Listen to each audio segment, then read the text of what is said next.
Halo, selamat siang rekan-rekan semua. Kali ini kita akan menghitung indeks prestasi untuk jalur prestasi akademik dan non-akademik di PPDB SMA DKI Jakarta. Kita mulai ya. Dasar peraturan dari apa yang kita lakukan sekarang ini adalah keputusan dari Kepala Dinas Pendidikan Provinsi DKI Jakarta nomor 466 tahun 2021 yang telah dipublish tanggal 7 Mei tahun 2001 tahun lalu.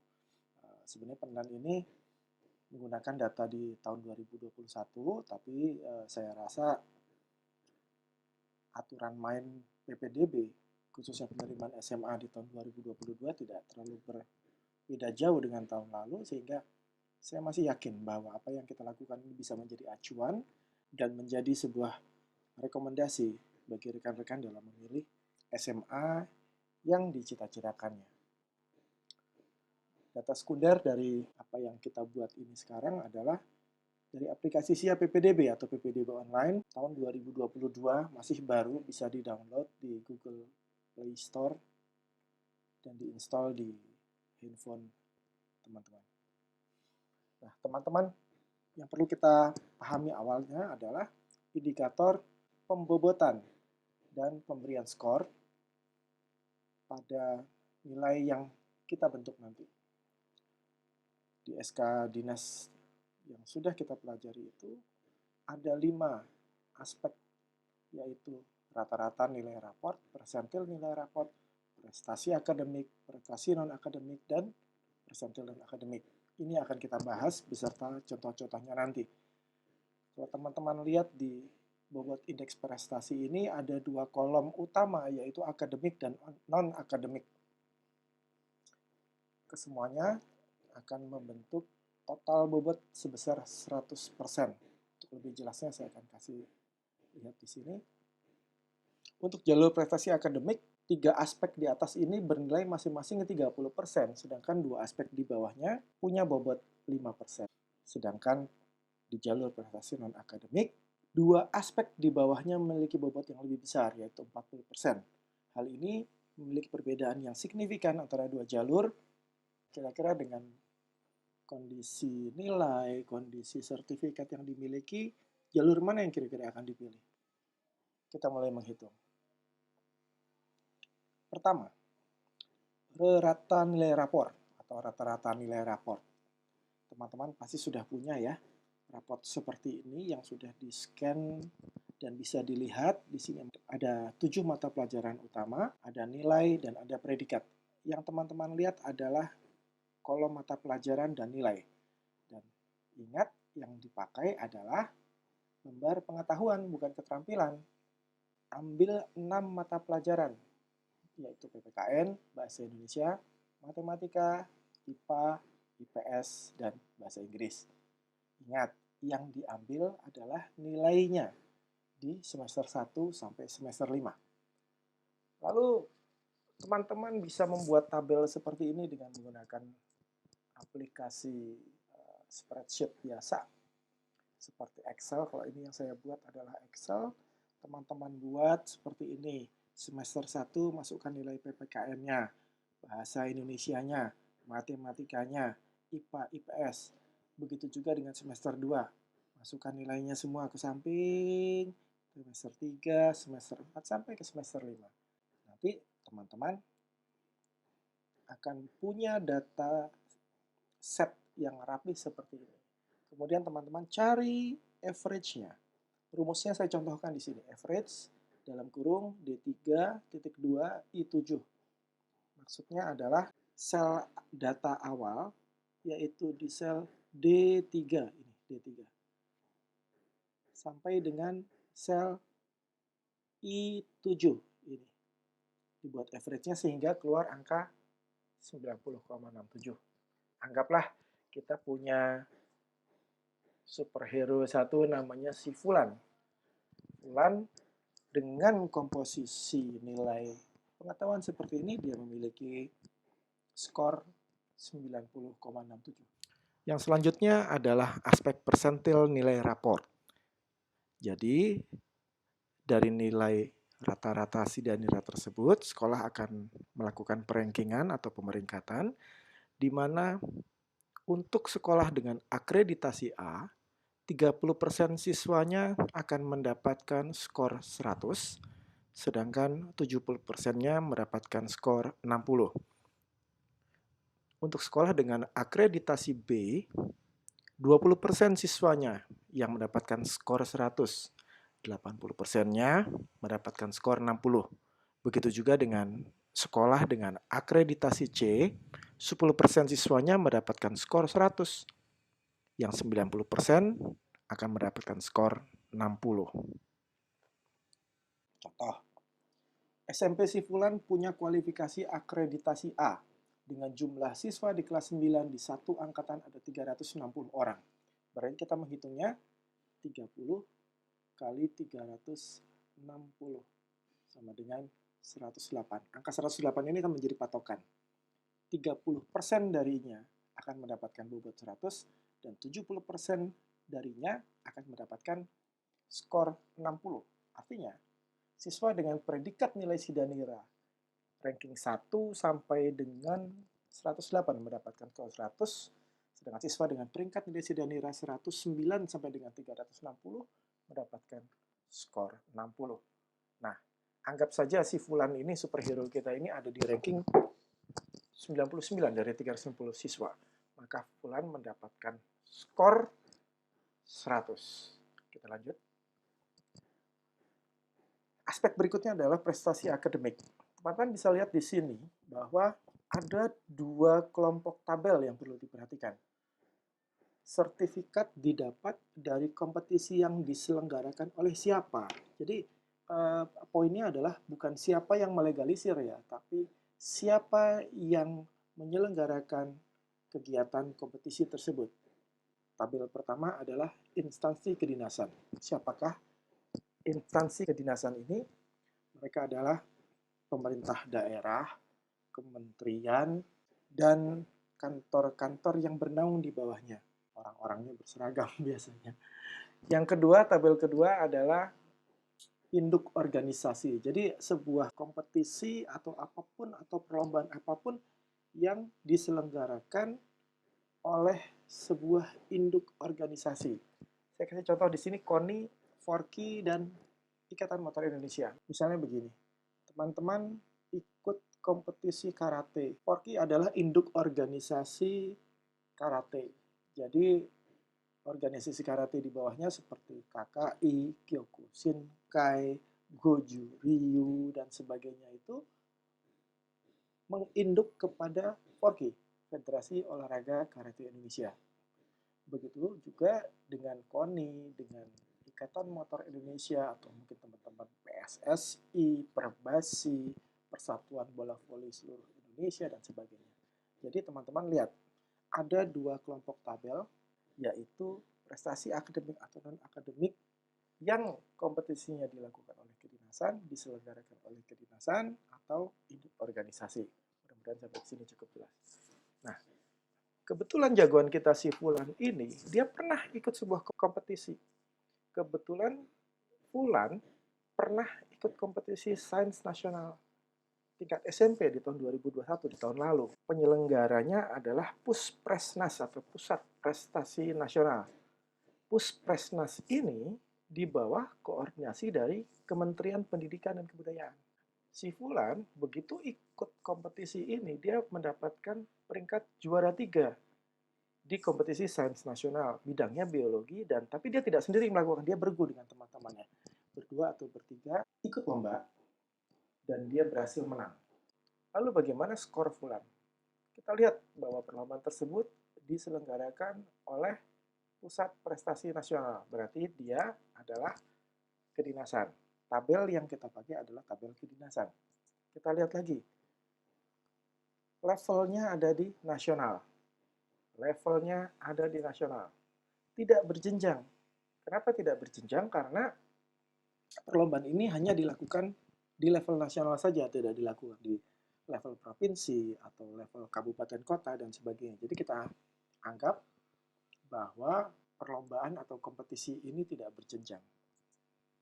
Bergu, karena si Fulan tidak sendiri, kan tadi sudah saya ceritakan. Dan dia mendapatkan peringkat juara 3. Kedinasan, nasional, tidak berjenjang, bergu, dan juara 3. Berarti skornya dia adalah ya 75. Skor prestasi akademik si Fulan adalah 75. Kita lanjut. Kemudian, si Fulan juga punya sertifikat juara 1 pencaksilat yang pernah dia laksanakan pada saat dia di kelas 8. Yang dia menangkan adalah perorangan tingkat Jakarta Selatan, berarti tingkatnya kota atau kabupaten ya. Penyelenggaranya adalah KONI, Komite Olahraga Nasional Indonesia. Nah, tetapi si Fulan ini ternyata jago banget silat. Sebelumnya dia pernah menang di tingkat kecamatan dan kelurahan. Dan perlombaan ini adalah merupakan runutan atau kelanjutan dari lomba-lomba sebelumnya yang dilaksanakan di tingkat kecamatan dan kelurahan.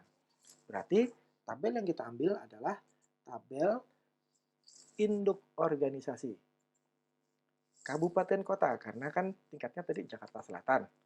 Berjenjang, karena tadi sebelumnya pernah ada perlombaan serupa tingkat kecamatan kelurahan.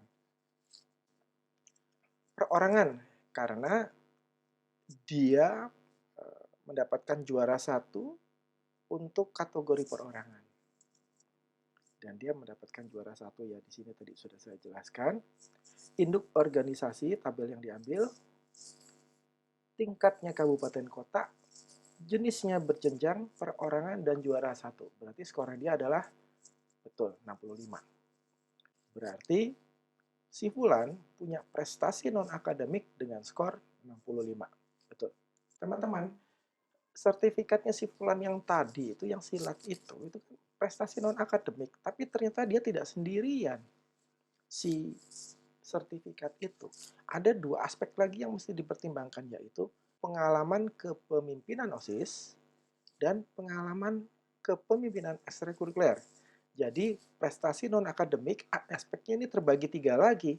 Ada prestasi non-akademik, yaitu sertifikat di luar sains tadi, lalu pengalaman kepemimpinan OSIS dan pengalaman kepemimpinan ekstrakurikuler. Masing-masing memiliki skor tertentu.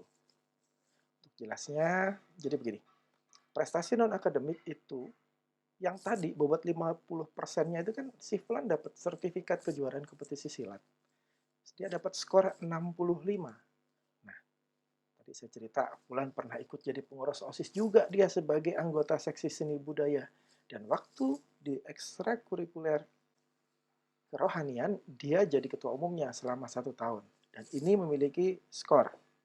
Tadi kita bilang bobot 30%-nya adalah pengalaman kepengurusan OSIS. Sebagai anggota, skornya 33. Dan bobot 20%-nya dari prestasi non-akademik adalah pengalaman si Fulan di kepengurusan ekskul. Dia menjadi ketua umum, skornya 100. Bobotnya tapi hanya 20%. Saya ulangi, skornya 100, bobotnya 20%. Skornya 33, bobotnya 30%. Dan skornya 65, bobotnya 50%. Kita kunci sampai di situ. Sekarang kita lanjut ke persentil non-akademik. Persentil non-akademik ditetapkan pada SK tersebut bahwa yang menjadi patokan kembali adalah akreditasi dari SMP tempat Anda bersekolah. Teman-teman, 10% siswa dengan rata-rata nilai prestasi non-akademik tertinggi di sekolah yang punya akreditasi A mendapatkan poin 100. Selanjutnya bisa dibaca sendiri di sini. Nanti kalau kurang jelas, video ini bisa dimundurkan saja supaya teman-teman bisa melihat slide-slide sebelumnya. Nah, pada contoh tadi, SMP Si Fulan memiliki kualifikasi akreditasi A dengan jumlah siswa satu kelas di satu angkatan adalah 360 orang. Berarti kita menghitungnya akreditasi A 10% ya. Akreditasi A 10%. Kita hitung 10% kali 360 sama dengan 36, berarti patokannya adalah ranking ke 36. 10% darinya adalah peringkat 1 sampai 36 mendapatkan skor 100, sedangkan peringkat 37 sampai 360 mendapatkan skor 60. Nah, contohnya ini, Fulan peringkatnya nggak bagus-bagus amat, dia ada di peringkat 40, skornya ada 60. Ini apa sih? Data peringkatnya, tanya ke sekolah masing-masing. Oh ya, nanti bisa tanya di sekolah masing-masing, boleh tanya TU atau siapapun di sekolah.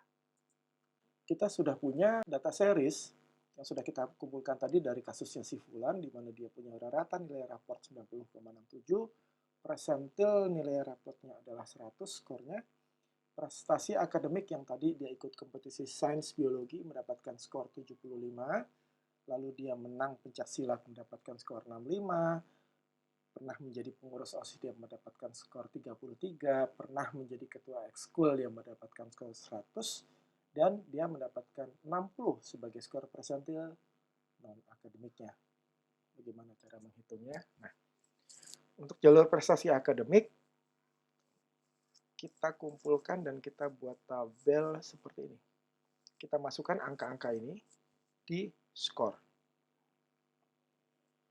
Paling atas adalah nilai raport, persentil, sesuai dengan aspek indikator tadi ya yang kita bikin ya. Jangan lupa untuk prestasi non-akademik ini, bobotnya 5% ini dibangun dari sub bobot 50%, 30%, 20%.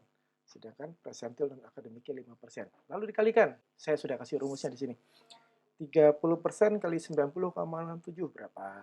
30% kali 100 sama dengan berapa? Nah, khusus untuk di kolom prestasi non-akademik, dikalikannya 2 kali ya.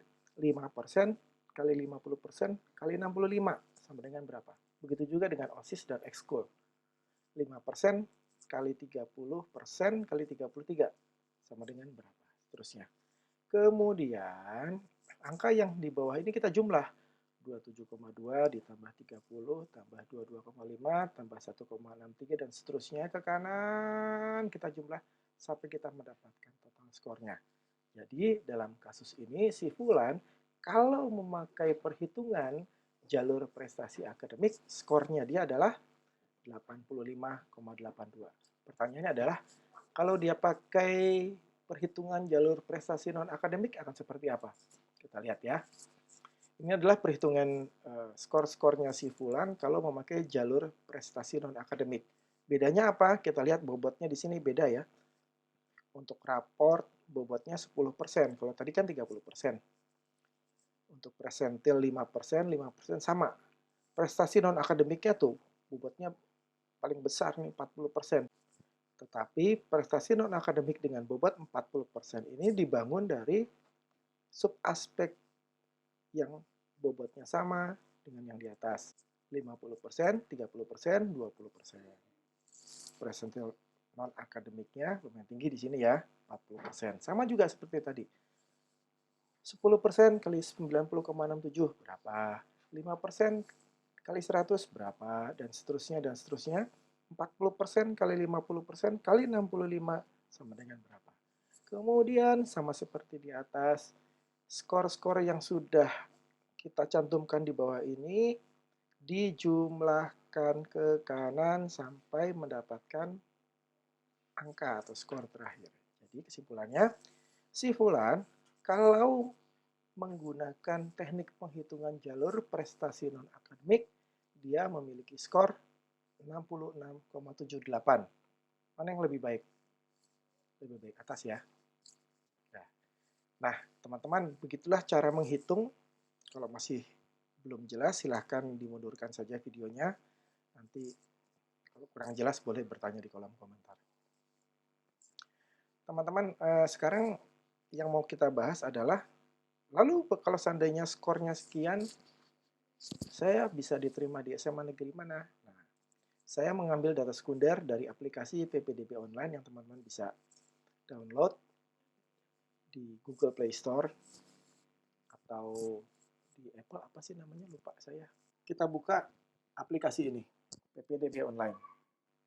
Kemudian akan tampil seperti ini. Ada 16 provinsi dan 55 kota kabupaten yang ikut dalam program PPDB Online. Provinsi DKI Jakarta udah pasti ada.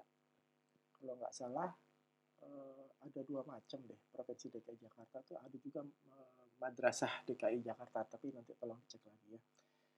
Kita klik di Provinsi DKI Jakarta. Kita pilih yang SMA, jangan lupa. Untuk contohnya ini kita ambil yang prestasi akademik ya. Prestasi akademik kita klik. Tampil seperti ini. Provinsi DKI, sekolah menengah atas atau SMA, jalurnya prestasi akademik. Kita lihat hasil seleksinya. Kita klik hasil seleksinya. Kemudian ada layar ini cuman konfirmasi aja layarnya sebenarnya bahwa kita sudah memilih SMA dan prestasi akademik, langsung aja klik terapkan. Lalu kita pilih kotanya. Jadi di dalam Provinsi DKI Jakarta kita pilih kotanya. Di sini ada 6, kita pilih sebagai contoh Kota Jakarta Selatan. Begitu kita klik, nanti ada list nih seluruh SMA negeri yang ada di Jakarta Selatan.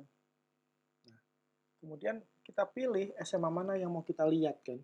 SMA mana yang mau kita lihat di tempat tersebut, skor-skor berapa saja yang terendah, tertinggi gitu untuk melihat peluang kita masuk ke SMA tersebut. Untuk contohnya saya klik yang SMA Negeri 6 ya, ini yang punya SMA atau yang sekolah di SMA 6 jangan marah nih, cuma contoh doang. Saya klik SMA Negeri 6 saya pilih kuota jurusan IPA IPS. Kalau tahun ini kemungkinan tidak ada penjurusan seperti ini ya, tapi datanya masih bisa kita tarik dari tahun lalu sebagai patokan. Kita klik IPA.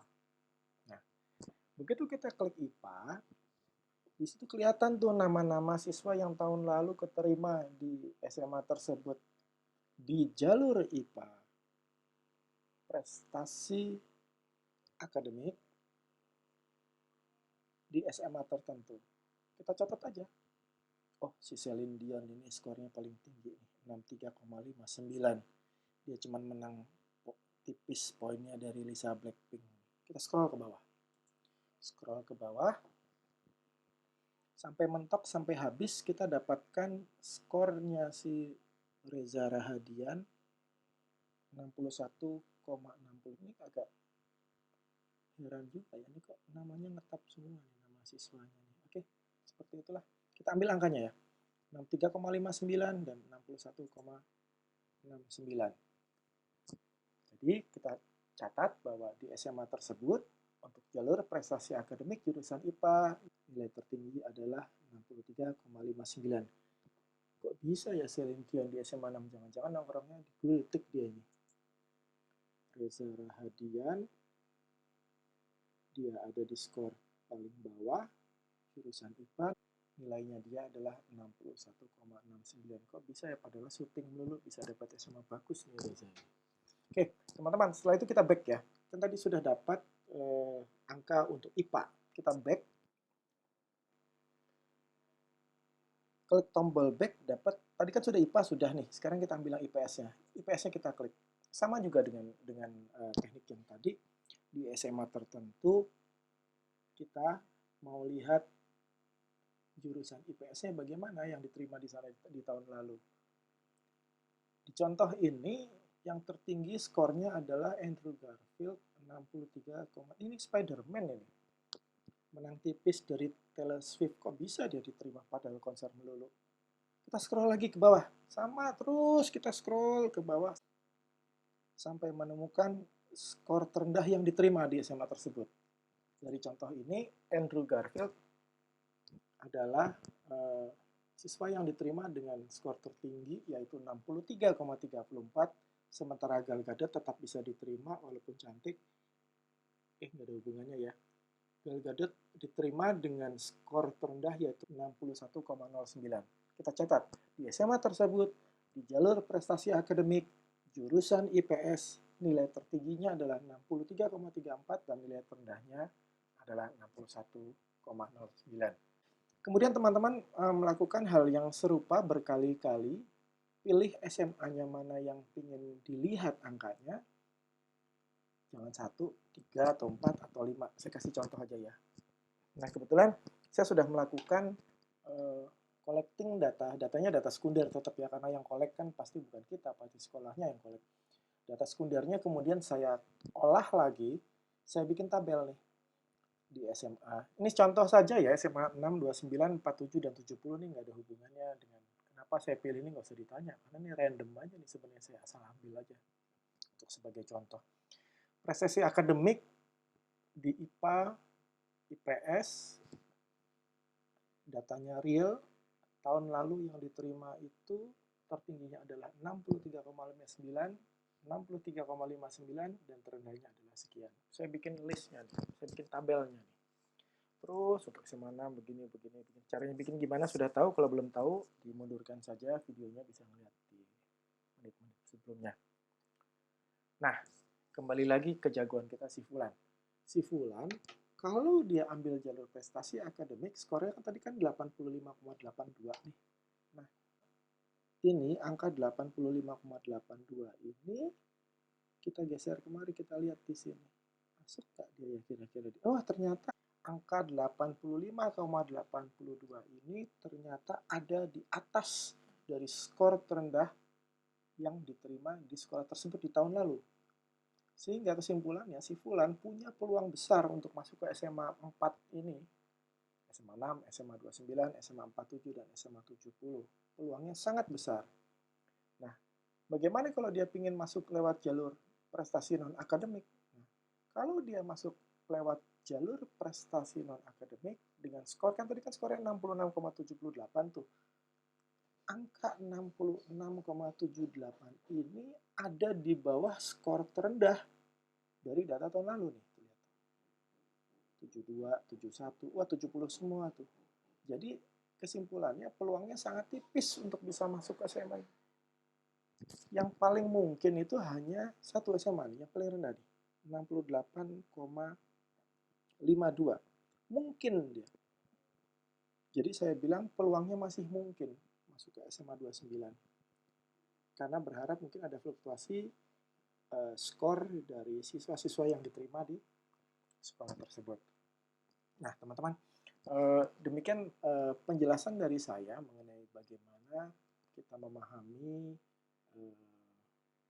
indikator-indikator dari aspek penerimaan di jalur prestasi akademik dan non-akademik, bagaimana cara menghitungnya, bagaimana caranya teman-teman bisa menghitung sendiri skornya dan melihat peluang di mana letak skor teman-teman untuk melihat potensi atau peluang bisa masuk di SMA idaman. Sebelum saya akhiri, saya kasih disclaimer bahwa paparan ini adalah olahan saya pribadi, tidak mewakili sekolah manapun, institusi manapun, pemerintah manapun, kelompok manapun, nggak ada. Yang kedua, pemilihan 4 nama SMA tadi itu saya lakukan secara acak ya, saya nggak punya dasar pertimbangan apapun dalam memilih sekolah tersebut. Dan kemudian nama siswa tadi itu fiktif. Nah, ini perlu diperdebatkan di fiktif. Nanti saya cek ya, di SMA yang saya tulis tadi ada nggak nama Gal Gadot sebagai siswanya gitu. Kalau ada saya tungguin itu di Gultik gitu. Yang nomor 4, dimungkinkan terjadi kesalahan perhitungan dan tafsiran. Ya, ini sangat bisa terjadi karena saya juga manusia biasa, tidak luput dari salah dan khilaf ya. Mungkin juga pemahaman saya salah atau keliru gitu. Tapi akan saya perbaiki nanti di video selanjutnya. Jadi rencananya saya nanti berdasarkan SK tahun 2022 yang saya perkirakan keluar nanti di awal-awal Juni, saya akan membuat video serupa yang lebih baik lagi, yang lebih tajam lagi tentunya dengan masukan di kolom komentar dari teman-teman semua. Demikian dari saya, terima kasih. Mohon maaf kalau ada kesalahan dalam penyampaian, dan tolong saya dikoreksi kalau ada kesalahan. Semoga ini bisa menjadi rekomendasi yang bagus buat teman-teman dalam memilih SMA idaman. Terima kasih, sampai jumpa.